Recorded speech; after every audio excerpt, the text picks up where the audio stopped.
Nah, beberapa saat kemudian terjadi keanehan di mana burung gagak berkumpul dan setelah Itami melihatnya, dia melihat apa yang dia inginkan dari dunia ini, seorang loli gotik. Di perjalanan tim Itami menuju kota Italika, Kurata melihat dari arah kota Italika terdapat sebuah asap dan Rory yang mencium bau darah. Ternyata asap tersebut terjadi akibat pertempuran antara bandit dan warga lokal yang dipimpin oleh Putri Pinya untuk mempertahankan kota. Namun karena kuatnya benteng kota, para bandit itu pun mundur. Hamilton, pengikut setia Putri Pinya, bertanya kenapa mereka harus repot-repot mengurus wilayah yang diserang bandit, padahal musuh yang berada di Bukit Arnus lebih berbahaya dari sekedar bandit kroco-kroco tadi. Putri Pinya menjawab bahwa dirinya juga bingung. Dia mengira jika Italika diserang oleh musuh yang menduduki Bukit Arnus, namun mereka malah bertemu dengan tentara aliansi yang menjadi bandit. Nah, sekedar informasi, setelah kekalahan tentara aliansi melawan JSDF di Bukit Arnus kemarin, para tentara yang selamat dan kini tidak mempunyai tuan atau raja malah berbelok profesi dari tentara profesional menjadi bandit. Sebenarnya Putri Pinya juga mempunyai pasukan kesatria, tapi mereka berada di belakang dan akan sampai dalam 3 hari. Keterlambatan itu disebabkan karena jika pasukan utama bergerak bersama Putri Pinya, bisa dipastikan pergerakan mereka yang besar akan diketahui oleh JSDF dan hasilnya akan sama seperti yang dilakukan pasukan aliansi raja-raja, yaitu dihancurkan. Karena pertempuran yang melelahkan, Putri Pinya pun tidur dan memikirkan tentang lemahnya mental para warga yang melawan mantan tentara aliansi. Prajurit yang terlatih pun hanya beberapa orang. Lalu dia teringat dengan masa lalu ketika dia masih kecil dan ingin mempunyai pasukan kesatria sendiri.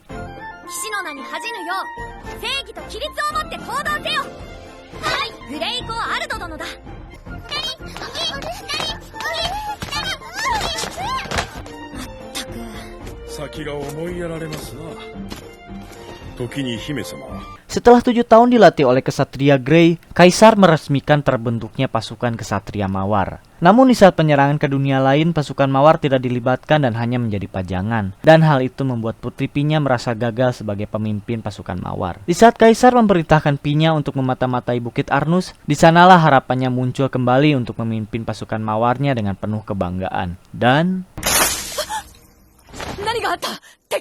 Putri Pinya tiba-tiba dibangunkan dan Grey meminta agar dia ikut bersamanya untuk ke gerbang. Saat sampai di gerbang, ternyata tim pengintai Itami telah sampai di Italika. Lele, Tuka, Rory, dan Itami turun dari mobil dan meminta agar gerbang kota dibuka. Dan saat gerbangnya dibuka,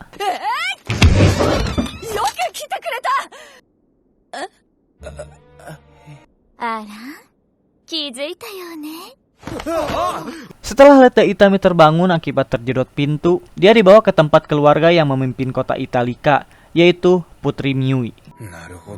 Di sini Leta Itami berbicara kepada Putri Pinya. Dia beserta tim akan membantu mempertahankan Italika dari para bandit, karena tujuannya untuk menjual sisik naga terhalang jika serangan para bandit terus berlanjut. Akibat kekurangan orang, Putri Pinya tidak punya pilihan lain dan menerima bantuan Leta Itami. Itami yang seharusnya sudah kembali untuk wawancara di gedung pemerintahan dimarahi oleh kepala staf administrasi. Dia beralasan bahwa dirinya terjebak di pertempuran dan ingin meminta bantuan pasukan untuk membantunya melawan musuh.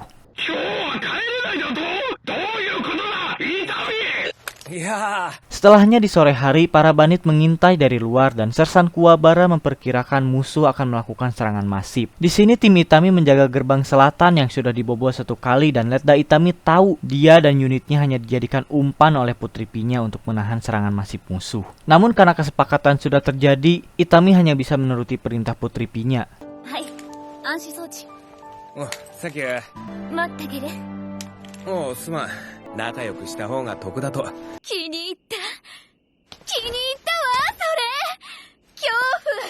Di malam hari pertempuran pun dimulai dan malah terjadi di gerbang timur.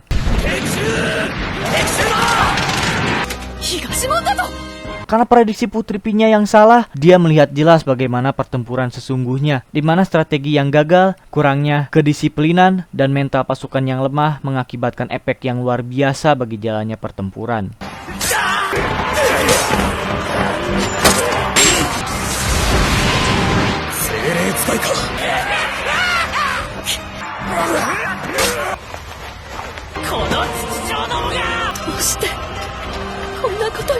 Dia juga mengakui jika dirinya menjadikan tim Itami sebagai umpan di gerbang selatan, namun ternyata bandit malah menyerang di gerbang timur. Di markas JSDF, Jenderal Hajama mengumpulkan perwira berpangkat tinggi untuk dikirim ke Italika atas permintaan Itami yang membutuhkan bantuan mempertahankan kota. Beberapa perwira menawarkan diri, namun tim penyerang 4 yang dipimpin Kolonel Ken Gunlah yang terpilih karena mereka adalah pasukan udara yang akan cepat datang menuju posisi tim Itami.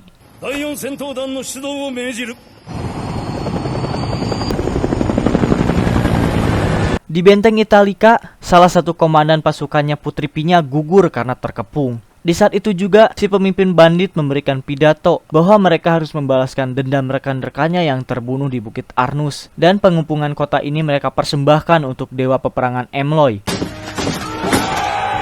Rory yang merupakan utusan dewa Emloy merasa sang karena jiwa-jiwa yang mati di pertempuran akan dikirim melalui dirinya. Karena Leta Itami juga harus memberikan sinyal kepada pasukan JSDF yang akan datang, satu regu pun dikirim ke gerbang timur untuk membantu para warga dan kesatrianya Putri Pinya. Itami yang ikut sebagai regu pembantu menembakkan suar untuk para Valkyrie yang akan datang. Dan mulai dari saat itu, jalannya pertempuran berubah.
Putri Pinya yang melihat betapa mengerikannya mesin perang JSDF mengakui jika semua kekuatan militer kekaisaran maju melawan, mustahil untuk memenangkan perang dengan si tentara hijau. Setelah semua bandit dikalahkan, bala bantuan turun dari helikopter untuk membantu warga sekitar. Rory yang baru terbangun dari ketidaksadarannya menyadari bahwa Itami memberikan pijat plus-plus kepada dirinya dan pada akhirnya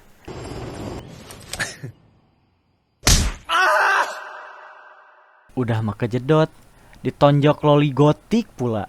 Setelah itu Putri Pinya mengatakan bahwa kemenangan ini merupakan kemenangan Rory dan JSDF. Lebih parahnya lagi, JSDF adalah musuh yang bermarkas di Bukit Arnus, yang notabene adalah musuh kekaisaran. Niat awalnya Putri Pinya adalah untuk melindungi Italika dari JSDF, dan sekarang dirinya lah yang dibantu JSDF. Dia juga membayangkan jika JSDF yang menyerang kota Italika, maka dirinya akan dijadikan tawanan perang sebagai jaminan untuk kekaisaran.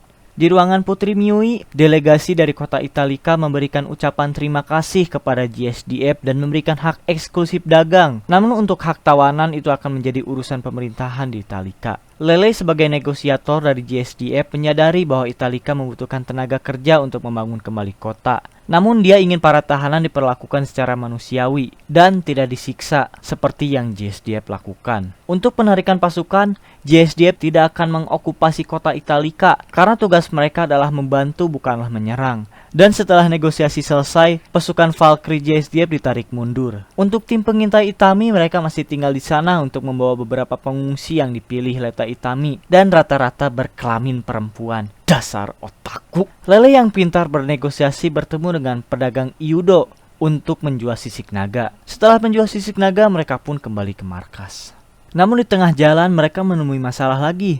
Tim Itami bertemu dengan pasukan utama Mawar, di mana mereka sudah sangat telat jika pasukan JSDF tidak membantu. Karena tim Itami dan pasukan Mawar berpas-pasan, terjadi ketegangan antara dua kubu. Tapi Letda Itami keluar dari mobil, dan saat dia ditodong oleh pedang, Letda Itami menyuruh agar semua unitnya kabur dari sana dan meninggalkan dirinya.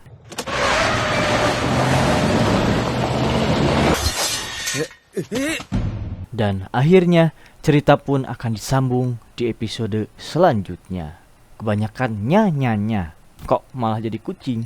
Flashing back to when we felt the blast and our castle cracked, our defenses shattered, we were collapsing fast, and my lungs were filled with ash and acid gas, pockets full of